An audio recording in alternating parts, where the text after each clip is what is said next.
he just recently bought that well and the development of it not long ago. Bought the rights to it. I was thinking that was, If you give me a name, I can probably. yeah, I will here in a minute. God, Dean, are we ready? can't think of his name right now. We are ready. He'll come to me in a meeting, though. It's interesting. It's a little past 4. We'll call this meeting to order. Mr. Ryan is out today, so I'll be chairing the meeting. Looks like we got a good one for a rookie to chair. First item on the agenda is the approval of the minutes from the October 18th, 2011 regular meeting. I have a motion to approve. I move we approve the minutes. Second. Any discussion, changes, corrections? Any feedback? All in favor of the motion, say aye. Aye. All opposed, same sign. Motion passed. Next item on the agenda is relevant to USD 305, so I'm going to recuse myself for being a participant in the audience for that item, if I may. You can show that on the record, please. And we still have a quorum for that item, so we've got jurisdiction to hear it. Okay. The second item on the agenda, under administrative items, is application 11-4/4A, filed by USD 305, requesting approval of a final plat of the Hegeman Addition, a proposed one-lot plat of 17.3-acre tract bordered by Broadway Boulevard on the south, Hegeman Avenue on the west, and Cloud Street on the north. Dean? Thank you, Mr. Chairman. John, I guess if you could go to slide number 6, the zoning and vicinity map, that would be a good place to start. I think you are aware from previous action and discussion on this item that we're talking about a piece of property that's kind of difficult to describe because not everything is neatly placed, but this is Broadway Boulevard and 9th Street, and then Cloud at the top, and this is the site of the former Hegeman School, and then this is where the Southview Plaza and Genesis Health Club is, and then we have AutoZone and some other uses in there. But over time, the school district has compiled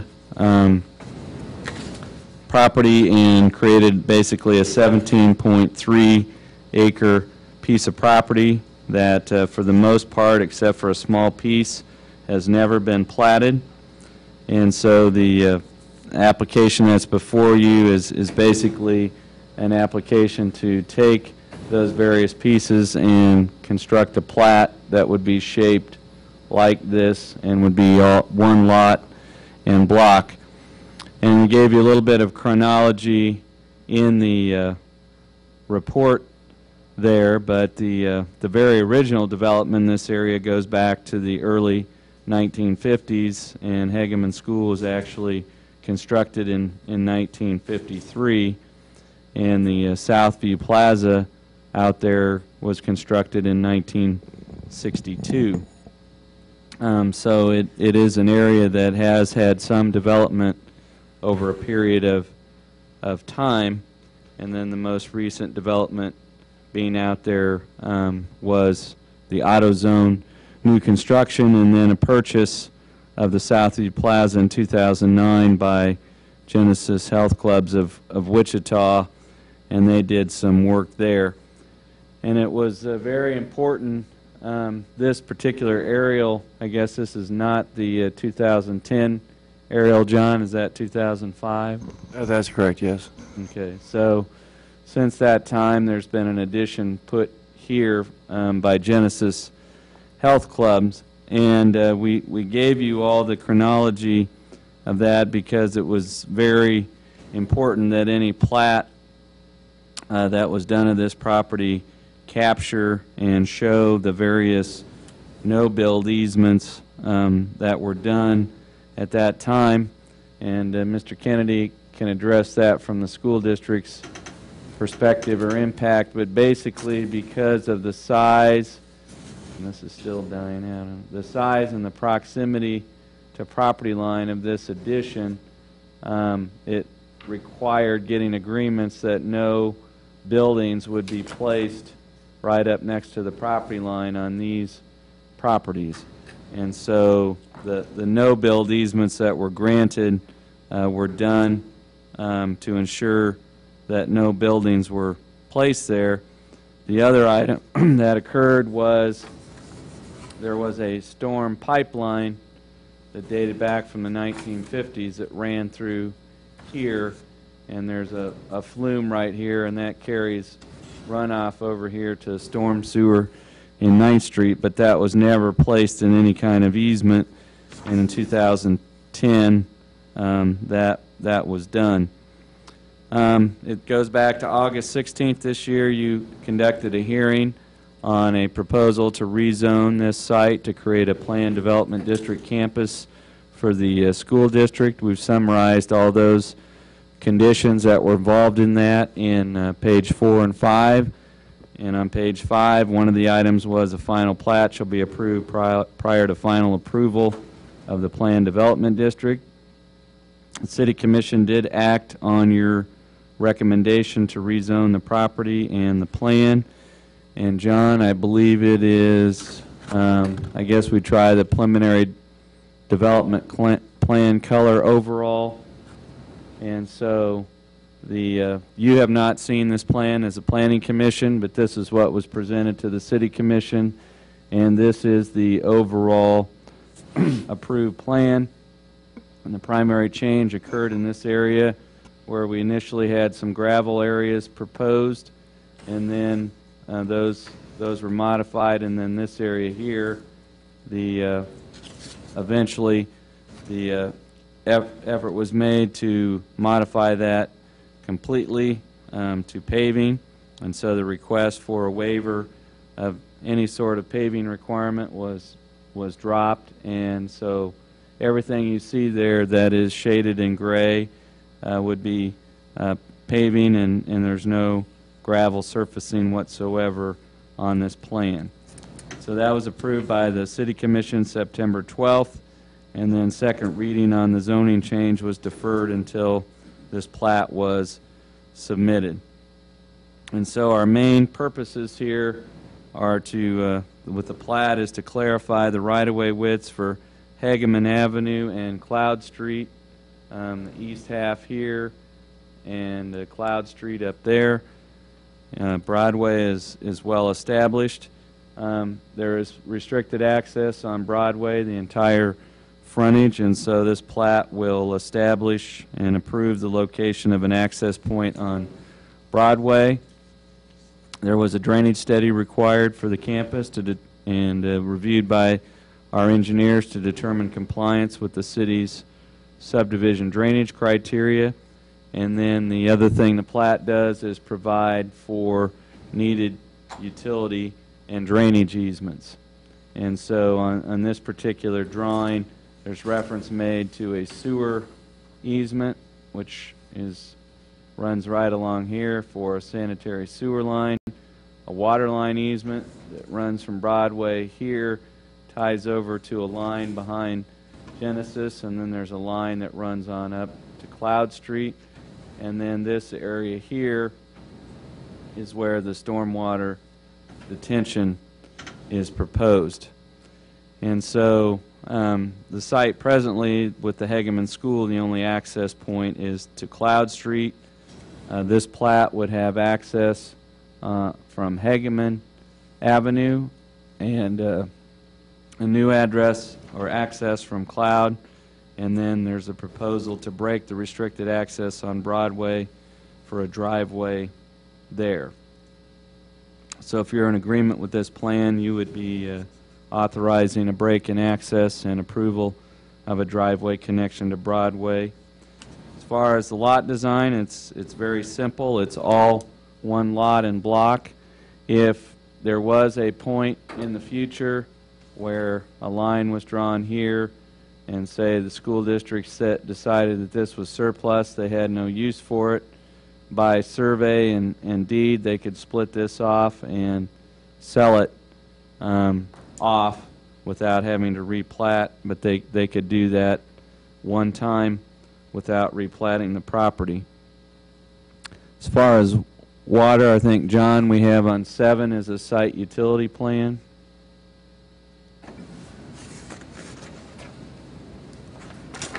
And again, the plan was to tie into a line here at Broadway, run a line up here. There would be a hydrant roughly in this location. This line would tie to an existing line here that runs up, and then you'd have a looped system here, which does two things. It provides good fire flow. It also improves circulation, so there's no dead-end lines where water will stagnate. The sanitary sewer there is in existence. It's been TV'd by the utilities department, and they've determined that it meets our specifications, and they've agreed to accept it as a public sewer line. So the maintenance building and this future development here could all be served off of that 8-inch sewer. Westar has overhead lines surrounding the site. Kansas Gas Service has gas mains in the vicinity that school district will have to extend to serve the maintenance building. I think one of the most challenging aspects that time has been spent on is just looking at the drainage. The site, if you've driven by it, is fairly flat. It doesn't drain very well by itself. Water tends to accumulate on the site, and particularly back in this area, the former playground area, that it's kind of a low point. That's where water has kind of gravitated to this point there. But really the runoff from this site is split. Some of it goes northwest to Cloud and Pershing, and this being Cloud here. Pershing is the street that extends north from Hageman, and then a part of it goes to the ditch along Broadway here, and if it migrates at all, it migrates slowly south towards 9th Street, but it's really almost designed like a French drain where the water gets in the ditch and then it kind of percolates down and doesn't really flow. And then there's a portion that drains to this corner right here. And I guess I'll turn it over to Mr. Nelson, and you can explain where the runoff from this site in those directions actually ends up, and how that relates to the off-site locations, particularly on the 9th Street side, that may be difficult to follow some of these flows. Well, you're certainly right about that, Mr. Andrew. It is a complicated system as to where this property drains. The southern third that is not up on the display drains in a southeasterly direction towards the Broadway 9th Street intersection.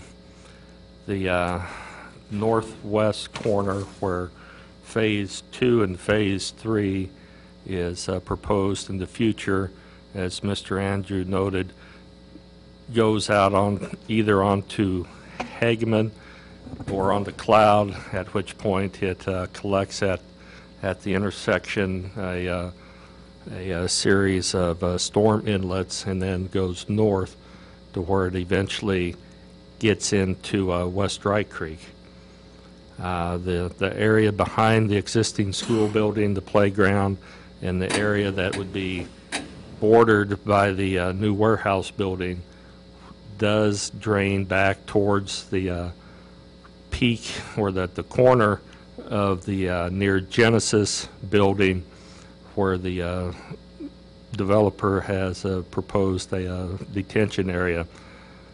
That then goes into the existing underground pipe, which then connects into the 9th Street storm system and drains north into the Cloud system, which then eventually works its way east to the 2nd Street slough, which then eventually gets all the way over to Lakewood Park and into the Smoky Hill, the old Smoky Hill River channel.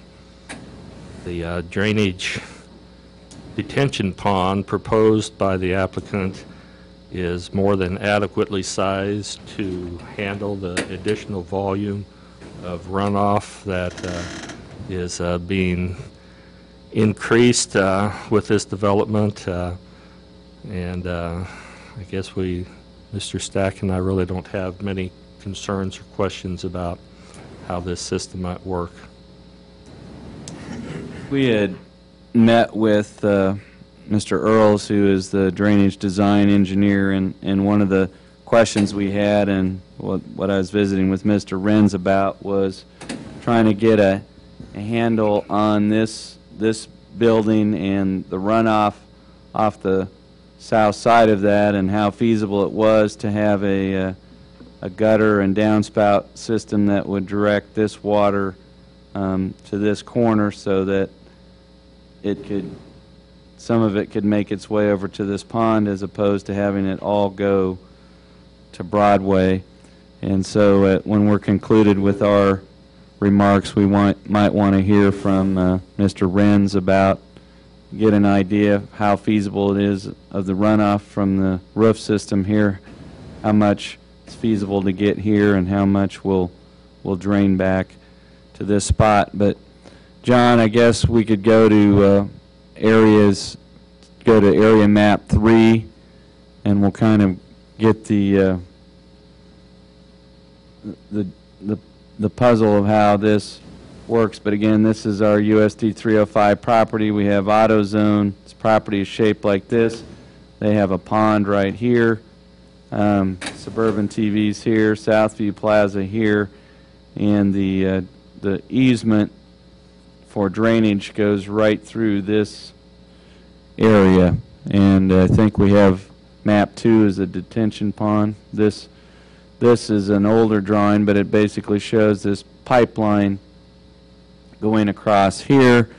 And we actually, city crews had gone out when 9th Street was widened and disconnected that pipeline from the storm sewer, under the belief that it was a stray sanitary sewer that didn't belong there. So it was disconnected and then discovered what its true purpose was, and it has been reconnected. But that is how the portions of the runoff will get to this detention pond here, and then discharge into that pipeline that runs south of the Genesis building. So that is how the storm drainage is going to be addressed. And we'll point out to you that I think you're aware that Broadway Boulevard is a major 4-lane arterial, and it does have a median divider, and the proposal that you have in front of you today does not propose a break in the median there. So the driveway would be right out or right in. You're coming north on Broadway, you can turn in. If you're exiting out, you can turn north on Broadway, but southbound traffic would not come across. So there's no proposal to break the median right here. Vehicles could turn in, vehicles could turn out. I think we point out to you that by most recent counts, Broadway carries 7,500 vehicles a day, and Cloud Street carries 4,800 vehicles a day. So that those numbers might be closer together than what you might think. Just by way of comparison, in this stretch of 9th, just north of that intersection, that carries 20,720 vehicles a day. But under this plat, there are, other than the driveways, there are no modifications or improvements proposed on this plat. So we get into the dedications of what this is going to dedicate. Broadway Boulevard has all the right-of-way it needs. Because this property has never been platted, the east half right-of-way for Hegeman and the south half right-of-way for Cloud has never been clearly established, and we're requesting and recommending that 30 feet from center line be provided for right-of-way on those two streets. except for this opening, the plat would continue to show restricted access along these points. So if there ever was a sell-off and a future development here, it would be up to those people to come back for a plan and to have a break in access, but this is the only opening that would be approved under this proposal. We would get, as I mentioned, the utility easements here and coming across here, and then this is set aside as a drainage easement for detention. Neither West Star or Kansas Gas feel a need for any easements because it's all under school district single ownership. So as far as what the school district would be responsible for, there are no public street improvements they're responsible for. There was some question last time from staff. I think Mr. Stack knew what was there, and I didn't recognize those because of the condition of the grass, but there is a sidewalk along Cloud, and there is a sidewalk along Hageman. On Hageman, there may need to be some modification or repairs because there's some old driveway openings for the mobile home park that would probably be removed. The school district will be responsible for constructing this detention basin, and they'll be responsible for designing and constructing this water line extension, which will come through here, and the hydrant. There are no special assessments or cost recovery fees associated with this project.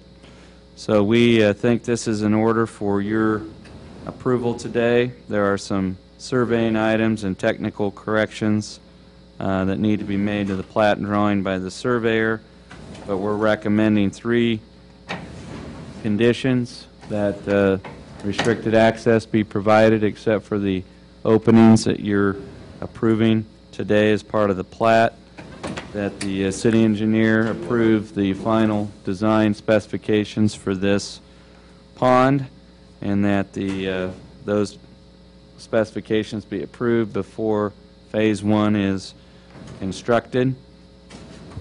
And we're also recommending that there may need to be some additional analysis done of this area once plans are finalized, and these are preliminary but not final here, but the plans for this area will come back to the Planning Commission, so drainage will be looked at again at that time. And then the Director of Utilities will need to approve the plans and specifications for this water line there. And so I think, subject to any questions you might have, the only thing we wanted Mr. Renz to clarify was how the roof runoff from this building might be captured and what portion of that might be directed to the pond.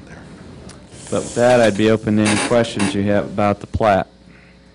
Any questions of staff or their report? I have just a quick question on there that you two could possibly answer, and I'm not sure on the street, but is it Claflin and 9th Street where the Quick Shop is and the old Tractor Supply? Would that be Claflin there by Kansas Westland? Mm-hmm. Does that water from that intersection drain down to the Cloud intersection as well? Is that water, well, it doesn't drain at all for one, but if it were to drain, does that drain to the south? It goes east. Claflin and 9th, is that what you're talking about? That's correct. Yeah, it actually goes east to Okay. the slough past Kansas Wesleyan. There's a big old 60-inch pipe through there, and it was a major drainage improvement project done in the late 90s, I believe. Yeah, I think that intersection used to, well, it primarily sat, and it was Right. trying, the water's trying to get west to Dry Creek, and there was a project done to change the direction and divert Tried it it actually diverted across. It goes, there's a pipeline that runs in front of Kansas Wesleyan and takes it to that slough. Okay. I just want to make sure, it seems like we're sending a lot more water towards Cloud and 9th, and I didn't want to make sure that that would stop, because that seemed to be better there, but if we were sending more there, that was my only question on there. It's a good question, and it's something that Wayne and I talked at great length today about, because this is basically the top of 3 drainage basins. One going to the slough, one going, we believe, possibly south. We're still trying to figure that out. and then one going to the west Dry Creek. And this whole site kind of has 3 different areas that Pete has talked about in his report. So it's going to be something that we have to really look at with Pete to make sure we don't run any more water to that area, because it's already at capacity anyway. So the pond is actually really sized very large and should work well. And the pipe that's going out to Ninth Street is very small, so it's going to be really hard. It's going to be very slow draining, basically. So, and it's kind of done that for years. It actually has just sat in that area for a lot of years. So we don't feel like it's going to be a problem, and it may actually help because the pond is going to be much bigger. So we're still looking into that, though. Yeah, the AutoZone pond, it was partially a fact that there was not an easement, but the AutoZone pond that's there actually goes to 9th Street and then goes south, and it actually, there's a pipeline that runs down here and it empties in, and if you drive by the 9th and Broadway intersection at the northwest and southwest quadrants there's kind of some low spots outside the traveled way of those streets, and they were kind of designed into that project kind of as holding areas for water, but they're actually, the AutoZone pond is right here, and the water comes out of it and goes this way, and it goes and it ends up in a low area right there at the intersection. But those areas don't discharge anywhere. They just kind of percolate into the ground. Not really a drainage question, but a future use question. All that portion of the ground that has no school district use at the present time, the whole southern section south of the new utility easement, what does the comprehensive plan say about that? It seems like I recall years ago this whole tract was proposed as multifamily, and I just wondered if there's any proposed. Well, the comprehensive plan shows this quadrant here at 9th and Cloud, this as a neighborhood center, and the 3 components that make up a neighborhood center is small scale. This, under a neighborhood center, this building is bigger than what you would normally associate with a neighborhood center. Or if you were building new, you wouldn't have a building that large, but the neighborhood center would anticipate some commercial, some multifamily, and then civic or public uses like the school district's use. But the plan, the conditions were that any proposal to develop this in the future, be it the school district or a different party, that plan would be submitted back to the Planning Commission for review before anything occurred there. So it could be some kind of commercial mixed use and/or Yes. multifamily housing or What density it housing. wouldn't be called for is another mobile home park. Right. Any further questions of staff? Seeing none, the applicant like to make any comments?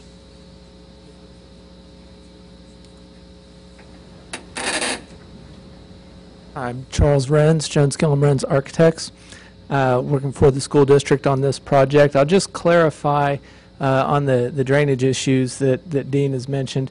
We are working with Earls Engineering on the site design. He has prepared a drainage study for the area.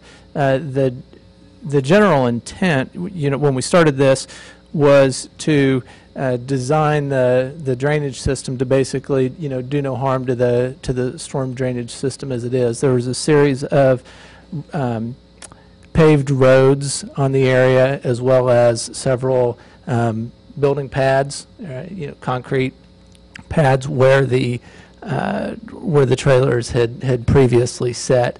So we had a survey done, had a count of those, had a general area of about how much how much hard surface there was that ran off towards Broadway, and we didn't want to negatively impact that. Just to give you an idea of the existing drainage as it sits today, basically from that existing parking lot, which is on the, you can't see it very well here, but it's on the right edge, right side of that purple, purple vertical section there. From about that point, the natural drainage is all out to Broadway. And You're talking about? yeah, what I'm saying, yeah, Dean, is here, I'll take that pointer. That works. All right. Yeah, the natural drainage right here is from this area for the whole, the whole development really drains towards Broadway from about this parking lot.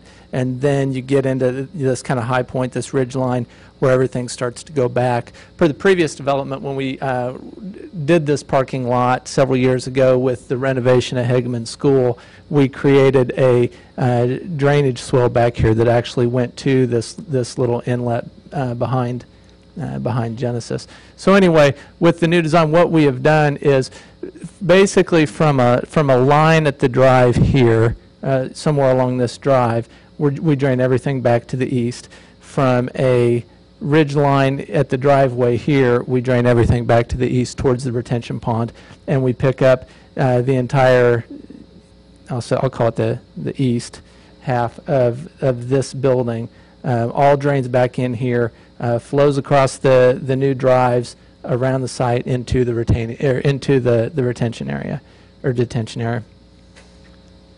Retention or detention? I can never remember. Detention. Okay.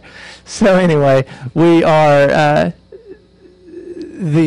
as Dean pointed out, the west half of the building here is intended to drain to the Broadway side. Now, we have graded this area so that down at the end, we're trying to get, as much as we can back here to the retention, or back here to the pond, but the distance across here is just so great. It's about, the building's in excess of 400 feet long, and just with the inlet heights, we are building the pad up 2.5 feet to get there, but we are still draining about half of the building over here to the Broadway side.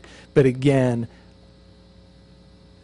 all of the pads, the roadways, and everything that were there previously, as well as just the natural draining, we are adjusting that so that it is going back to the pond. So this is something. It is part of the PDD condition of the PDD that this gets approved and worked out with the city, prior to issuance of a building permit. So Mr. Earls will be working, with the city to get that resolved, as part of the permit process. Any other questions? Questions of Mr. Renz? Thank you. Okay.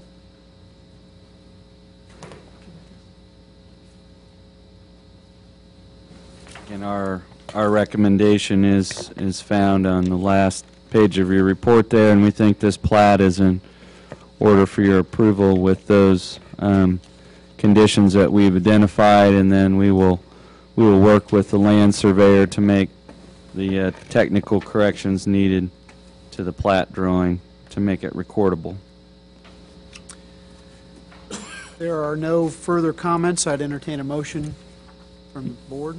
We'll make a motion to approve application number P11-4-4/A with the 4 staff recommendations. Second. It's been moved and seconded. Any further discussion? All in favor say aye. Aye. Any opposed, same sign. What'll happen, Charles, is that this plat will go to the city commission, and there'll be second reading on the ordinance, and that will wrap everything up at that city commission meeting.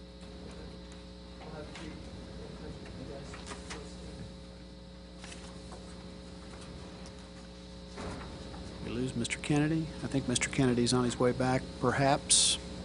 Thank you. Next item on the agenda is comprehensive plan implementation items, continued discussion of gateways, entryways, and overlays. Dean? And one of the items, we've got a sheet in there that says, what does the comprehensive plan say about gateways? And I think we've had discussions. We all agree as a gateway is a place where you get your first impression of the community. And because we're a recipient of interstate traffic from I-70 and I-135, we have a number of community gateways, and you've discussed those and prioritized those. And then we kind of move into, from those areas, to look at what we would, when we meet entryways and overlays, and that gets into things like design standards, landscaping, building orientation, things of that nature. And the final item there, it says overlay districts should be considered that can coordinate all elements of development on the four corners of a gateway according to similar urban design themes and standards. And so what we've shared with you in there is what is the concept of an overlay district.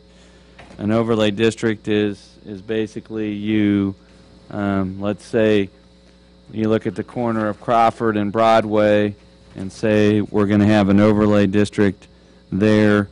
The underlying zoning basically stays the same. Nobody's rights to the uses that they currently have are impaired, but the overlay district is a guide that says that if there is redevelopment of a certain scale, then these are what the standards and expectations are. And so we have that in place for South 9th. We have it in place for North Ohio.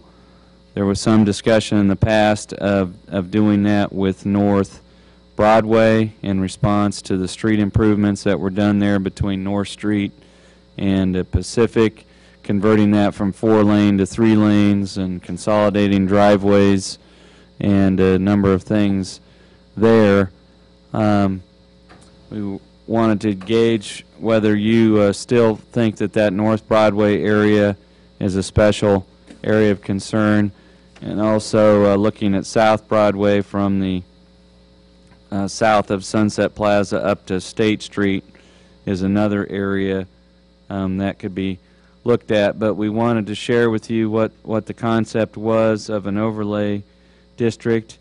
And then on page 4 of that report were a couple of implementation items in the plan. And it says expand the North Ohio Gateway Overlay District to address the design and character of the area as a gateway to Salina. The current Gateway Overlay District extends from North Street out to I-70. So if we were to carry that out, we would need some input from you about, if there was an expansion, what that would consist of. South 9th Street, that corridor overlay extends from Schilling Streets or Schilling Road south almost to Mentor, because the county has some overlay in there as well. If that were expanded, I guess the most logical area would be to expand that to the north. And then it says adopt overlay standards on 4 quadrants of gateway intersections to improve the character of future development. We have kind of identified and discussed the exterior gateways into the community from the interstates, but that item would take it a step further and look at intersections like Ohio and Pacific, or Ohio and North, or Broadway and Crawford, or Schilling and 9th, those kind of things. And there are things happening already at places like Schilling and 9th.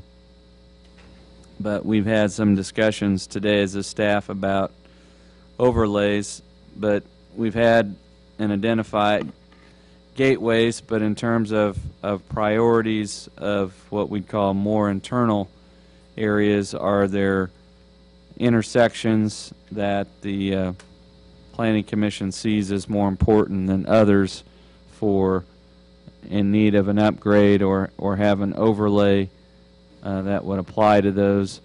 I think the Broadway Crawford vicinity is something we've discussed internally as a staff, but we thought we would get some input from you about those intersections or corridors that you felt might need some special attention.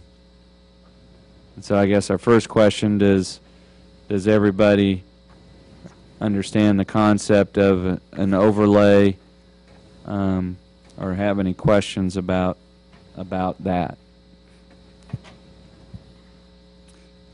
I just have a quick question. I know that this was first brought to Planning Commission probably a year ago, before I was on Planning Commission, and so if you could catch me up to speed a little bit, was there any discussion involving the North 9th Street and I-70 exchange, or is that viewed as being complete, not needing any work, and that the focus should be then further to the east at Ohio? Well, and this is in your packet, but and I don't think we have it to put on the screen, but it was a summary of Planning Commission discussions regarding implementation of the gateways portion of the plan, and the Planning Commission, and again, the Planning Commission, we were first looking at public type improvements, things like improved lighting, landscaping, entryway type or streetscape features. The Planning Commission actually felt that North 9th Street at I-70 was the most important gateway into the community, with West Crawford second, Magnolia Road and I-135 third, and North Ohio Street fourth, with Schilling Road and I-135 fifth, Waterwell sixth, and there's mixed feelings about whether we want West State Street to be a gateway or one that's avoided. So that's probably the most challenging gateway into the community. So in terms of looking at enhanced lighting, streetscape features, enhanced landscaping in the public space, North 9th and I-70 was the highest priority. And so when you look at a gateway, that's the place that makes the first impression. And then what we're discussing today is, all right, you're beyond the gateway.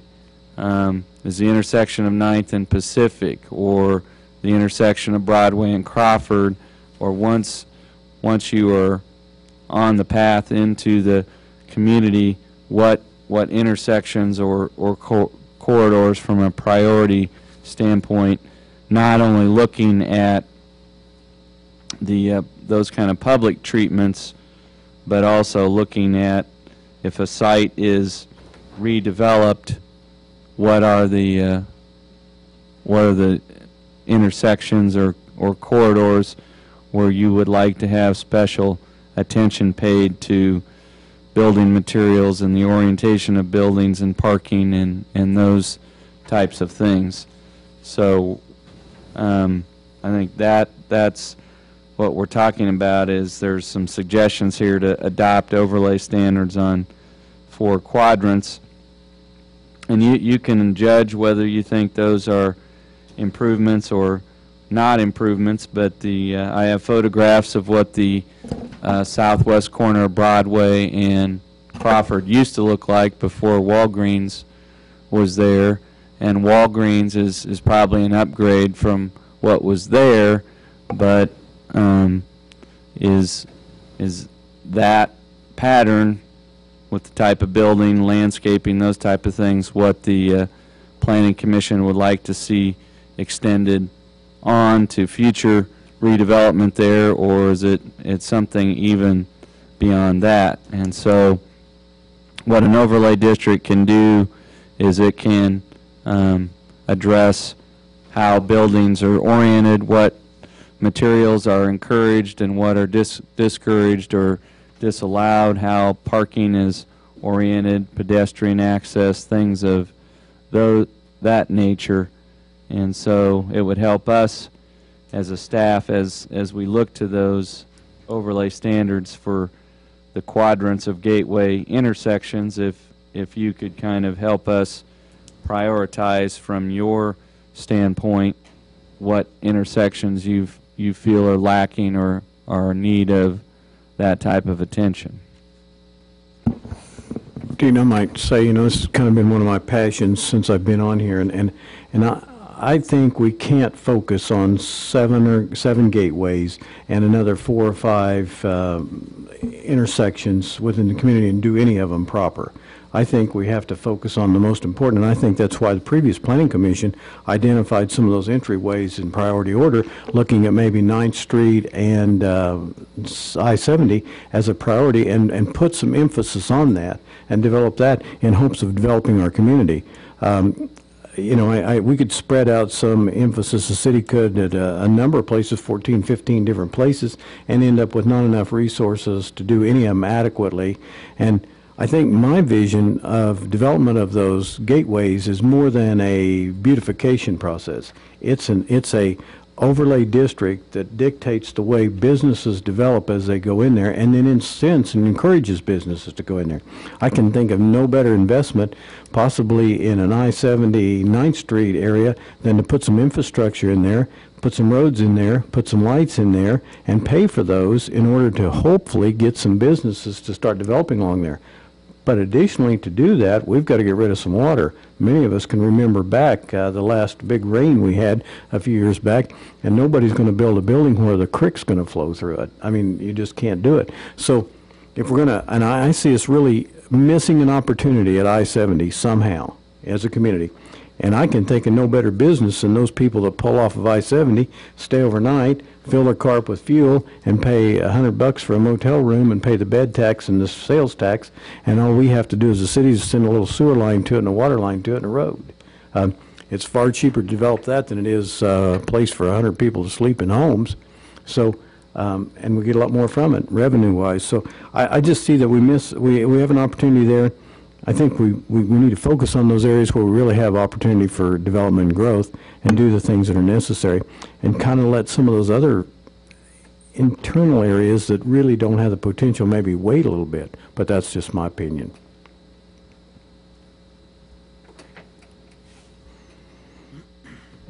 Is what the South 9th overlay district does that runs from Schilling south, includes Long MacArthur, Marshall Motors, those places, and in North Ohio there actually hasn't been any new development under that overlay district, but that deals with setbacks, it deals with front yard landscaping, it deals with where you have outdoor storage, it deals with the exterior building materials, how you orient your building, all those types of things. And we feel pretty confident that North Ohio, coming in from I-70 to North Street, that's pretty well covered. The area from Waterwell to Schilling on 9th, we feel like is pretty well covered, but there are no other overlays with those types of elements in it that cover any other corridor or segment of the community, and we completely agree that we have to prioritize, because we can't spread ourselves too thin. But we're trying to look at two things here. There's the one aspect that Mr. Stack is mostly engaged in with the wayfinding and median enhancements and enhanced entryway signs and improved lighting and things like that. Those are items in the public right-of-way, public space. What we're talking about is the private development that hopefully occurs in response to some of those improvements, and how we make the private development match the level of the public improvements there. But it would help us to know what of those quadrant intersections or whatever you feel are important and maybe lacking what they should have in place today, should we see new development or redevelopment. One I can think of would be, that there possibly could be some redevelopment on, would be Cloud and Ninth. I mean, if you're talking about an interior overlay, there's some possibility on the northwest and the northeast side. I'm not sure where Stutzman's is now. I don't know if Kansas Wesleyan owns that, leases that back to them, and then everything on the other side. And I hear what Mr. Kennedy is saying on there is on the outside of it, making beautification there. But I don't notice that one in there. There may be an opportunity where in the near future that particular property could be redone by both private investors on both sides, and it may be nice to have that as considered as an overlay district inside, that there's some criteria met. Even though it's on the inside, I would hate to miss out that's an opportunity that could be missed. I would add that one. Or think about it. On the Ohio one, on the North Ohio, there are a number of prohibited uses that were added and laid on. Is that correct? Right. In the overlay. And there were things like salvage yards and things like that from lessons learned or other experiences to say, if you would allow, or the zoning would allow a auto salvage yard or whatever to locate on North Ohio leading in from I-70, there was opinion that was a move in the wrong direction towards making that an attractive gateway. So yes, there were certain uses that basically what the North Ohio overlay does, it says industrial uses of a certain kind are okay, but appearance-wise, they need to look like this. We have paved parking, we have front yard landscaping, we have a certain exterior building materials oriented towards Ohio. So you put your best face forward towards Ohio Street. Well, I would like to see essentially a similar thing on North 9th between, Mulberry Creek and Thomas Park and the where the levee crosses there, in the military school, or even take it down to the military school. possibly even farther south, but at least that far. To Euclid. me, that's been one of the most troublesome areas, and I realize the biggest problem is it's all in that floodplain from Mulberry Creek south, so there have been uses there that didn't have permanent buildings. And it looks like right now is a good opportunity to put some restrictions on future uses, because some of those, a lot of that is vacant right now, or it's not being operated as a business. Right, and it is very limiting. There are some things you can do in the way of redevelopment in a floodway, but it's certainly more limited because it's outside the levee than some of our other corridors, and the same thing applies to North Ohio. There's a section there between the levee and up north of Stemmel Road where you really can't do much in there because of the floodway. So you're never going to see North Ohio lined with development from Pacific all the way to I-70. It's going to be south and it's going to be north. And acknowledging that I know we'll have some difficulties in that area on 9th Street, I do support an overlay that would go possibly down to Euclid or Broadway in that area, because that I-70 and 9th is a main interchange, and that's quite honestly a real eyesore as you work your way south from 70 along 9th. Yeah, it gets worse. It's bad enough at the intersection, it gets worse. That's right. You know, Dean, clarify for me, I hear what Todd's saying. I don't think there's a problem with working on overlays for many, many areas, but focusing the city's attention on one or two that they can really develop the infrastructure for. So I don't see a problem with having overlay districts on more areas, but maybe not the city's dollars going to the infrastructure and the development, that it might just pick one or two to focus that on where we think we have the biggest bang for the buck, and let private developers and focus on those others under the auspices of an overlay district. Right, and that's why we're separating, because the gateway treatments, the improvements that Mr. Stack's been involved with, the wayfinding, the median improvements, ornamental lighting, those kind of things, those are as budgetary restrictions and funds allow. But what we're talking about here is if you had the intersection of, let's say somebody created an outlot in front of the Southview Plaza there at Genesis or Stutzman's left, and you had a redevelopment of that corner, or somebody cleared the northwest corner and started over, what should the ground rules be for what goes back in terms of landscaping, building orientation, materials, how things fit together, pedestrian access?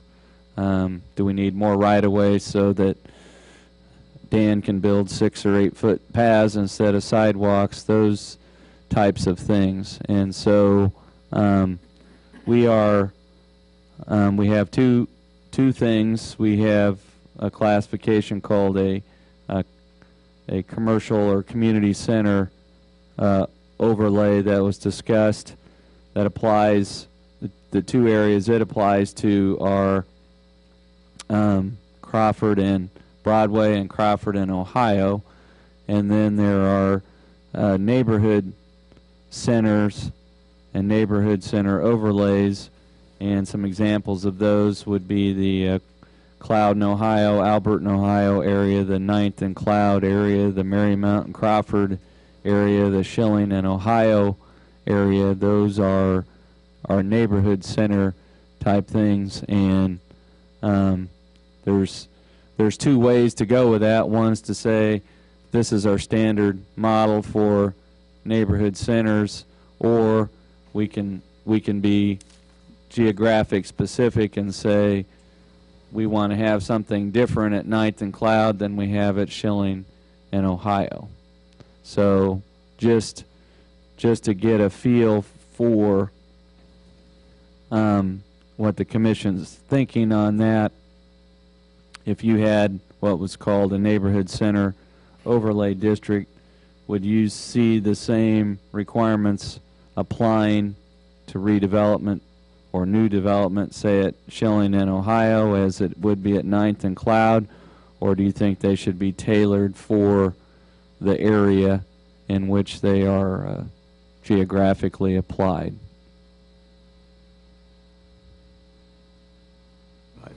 I don't know that I have a problem with being geographically tailored. I think you kind of have to do a little of that based on the area it's in. I would see 9th and Cloud being a little different look than presently I would picture Crawford and Marymount being. As far as an overlay, the two would be a little different because of the type of businesses that are really there. So I don't think I have a problem with being different as long as certain standards are met with any of them. Yeah, and some of those things that we kind of pointed out there is you would look at things like uses, you would look at things as lot area requirements, parking lots and driveways, landscaping, signage, outdoor storage, architectural standards, all of those things. And I think our starting point would be to say these are the things that an overlay could consist of, and then you can decide as a commission whether you want to tailor those and tweak them for different areas. But it's essentially the way the process would work is that the first thing would be to develop the elements of what that overlay would consist of, and then the second aspect of that would be to map the overlay and say, okay, we all agree what the rules and guidelines should be for guiding new development or redevelopment, and then these are the areas on the map that we want to apply those to. I guess my thought process, do you then notify the landowner that they've been put into an overlay district, and then can they rebuttal that by coming here? Because I would assume Yeah. by putting in a corner lot into an overlay district, you could have just caused that potential guy a $20,000. If I'm looking to sell that lot, it makes a difference whether I'm in an overlay district or not. Yes, and so what what you would do is you would have a general notice or whatever for developing the elements of that, but before any of that got mapped, you would identify that area, and then you would identify everybody that's a current landowner within that area. So if you took Ninth and Cloud, for example, and you said, these are the elements of what we'd like to see new development or redevelopment include, and there's some agreement on that, and then said, okay, and we want this overlay to extend from just north of Claflin down to here and this far east and east, we would identify who all those owners are, notify them, attach a draft of what the overlay would consist of, and then there would be a public hearing in front of you to match up those elements with the people that would be affected by it. And then yes, they could say, well, this should be voluntary or optional, or your area you're trying to cover is too big and we shouldn't be included, or any of those things. Some of our, if we look at the kind of the big picture of the future of our community, some of the areas are really going to be difficult, even though we do develop overlay districts. And I'm just thinking out loud here, but in my mind, it's going to be really difficult at Ohio and I-70, simply because you got a sand pit on one corner and a low area on the other corner, and industrial's already established on one corner. So that's going to be problematic. Anytime you have those natural features that are already there, then you look at 9th Street and I-70, and you've got flood problems all over the place. I mean, you're either going to build everything up or you're going to put a levee system in, and all the way south to Thomas Park, you got flood problems through there. And then you go on around the corner, you go to State Street, and you got railroad tracks and flood problems on on three sides of that intersection. So we've got to address some of those natural things that prevent development before we can get development. And then I want to further, if you think of Hays, Kansas, if you look at Hays, they've sort of started to develop the I-70 Vine Street or whatever it is. It's moving north of I-70. There's some nice development in there now. And you look at Lawrence, Kansas, going the other way, and they've not taken advantage of I-70. In my opinion, you can fly right by there and hardly know Lawrence exists. So however Hays did it is what we kind of need to look at here in trying to get I-70 developed, I think. And how do you do that? I don't know. There's a story goes years ago, it said that when I-70 went south of Russell and north of Hays, Russell said it'll kill us, and Hays said it will help us grow. And guess what? They were both right. So it was the perception of the community as to how that could benefit them. I think I-70 and I-35 can benefit us more than it presently is. I think it already is in South Salina. I think I-135 is having a tremendous impact on South Salina. I think I-70 could have the same impact on North Salina. We've got to get lights up, we've got to clean it up, and we've got to get rid of the water. And also, we need to create a reason for people to stop in there as well. Yeah. And I don't know if that's providing incentives, for the development, especially if we're talking about a known floodplain where it's going to be difficult to be able to bring people in. That's right. We're going to have to find a way to provide an incentive to get people in there to then provide the businesses that will entice people to stop and stay in Salina. You take it a little bit further west. You look at Colby.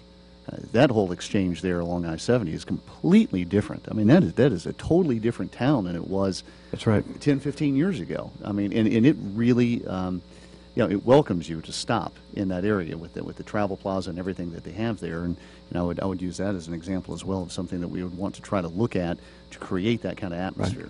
Right. That's my thought as well. Being a bit of a contrarian, I'm thinking that we've really done about enough around 9th and I-70 itself.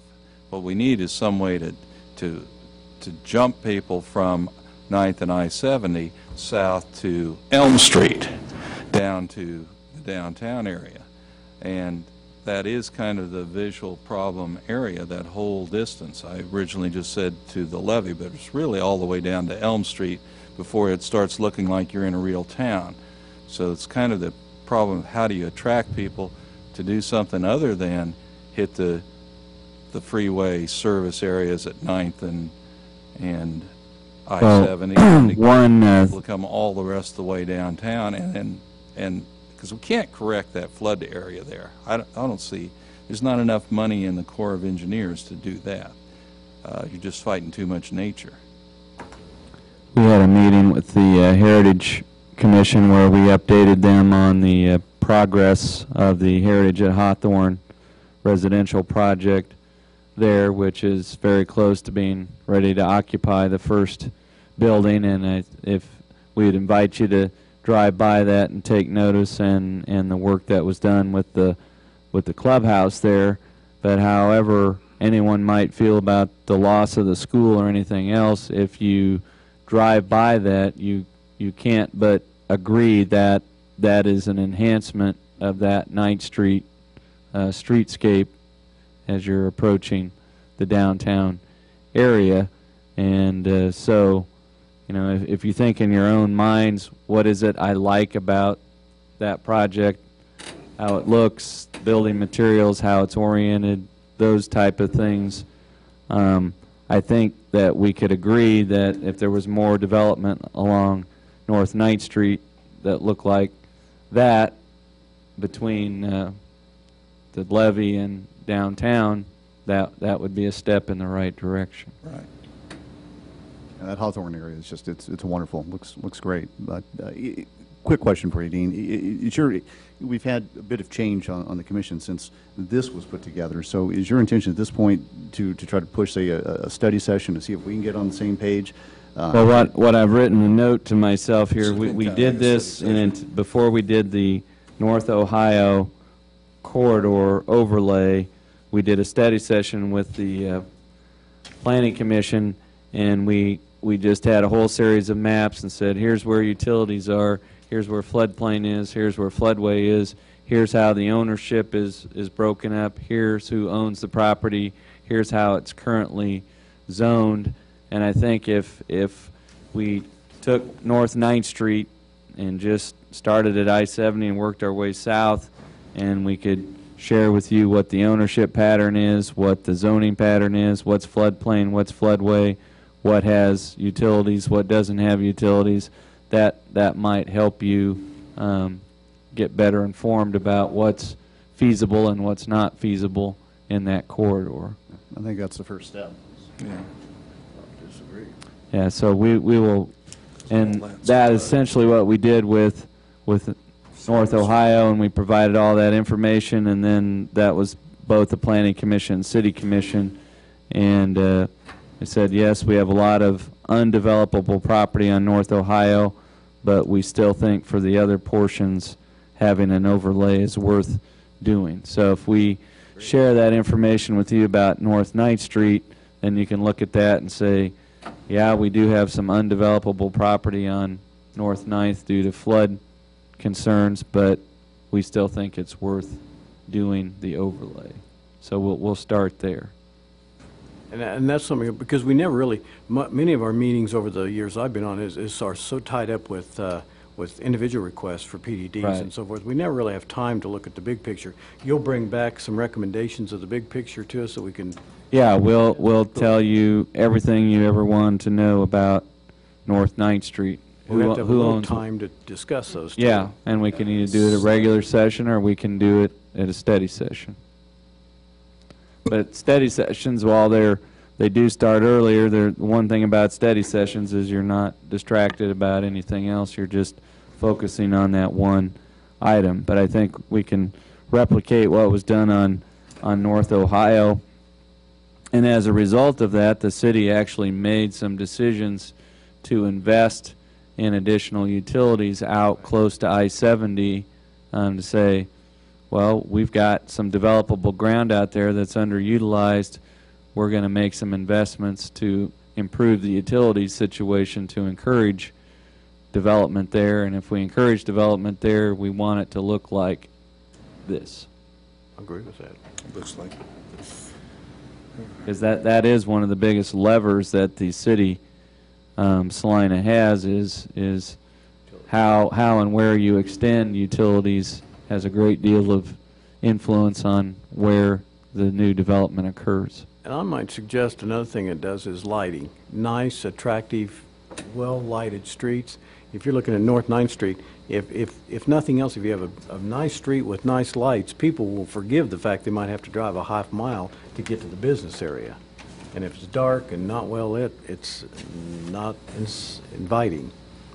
Yes, if there's, and maybe Dustin correct me, but one thing I remember about Vine Street in Hayes, it's very well lit. Yes, all the way. Are there other matters? Talk about And maybe your great disappointment, but at present time, we were not planning to meet on the 15th of November, give you a meeting off, and then we would meet again on the 6th of December. But we do not currently have any items scheduled for that meeting on the 15th. And not meeting that date might give us some time to work on some of these longer range things. The other thing that I would note, Dustin and I went over and did a final inspection at the tattoo parlor on East Iron, and they've got every one of the conditions that was specified has been addressed and complied with. There's a 6+ foot partition wall between the lobby area and the work area, and they have a curtain for the body piercing area, and the signage on the front complies with what was done. So the applicants and the building owner were very cognizant of those conditions and took note of them and addressed them, and they've got licenses prominently displayed in their lobby area, and they even have the inspection checklist that they had to meet from the Board of Cosmetology. So they take their profession seriously over there, and they are open for business. Good.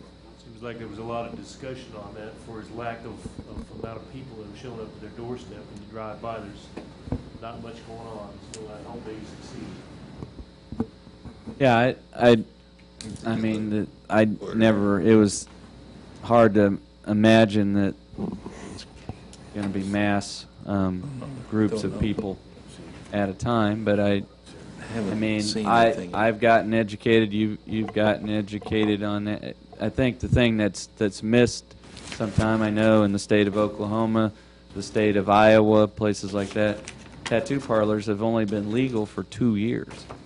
I mean, there were tattoo parlors, but they were all underground or illegal. But most of these states have only written laws that actually legalized legal tattoo parlors for less than 2 years. So there's a learning curve on that. But I mean, 2 years ago, you couldn't legally open or operate a tattoo parlor. They existed, but they existed kind of out of sight, out of mind.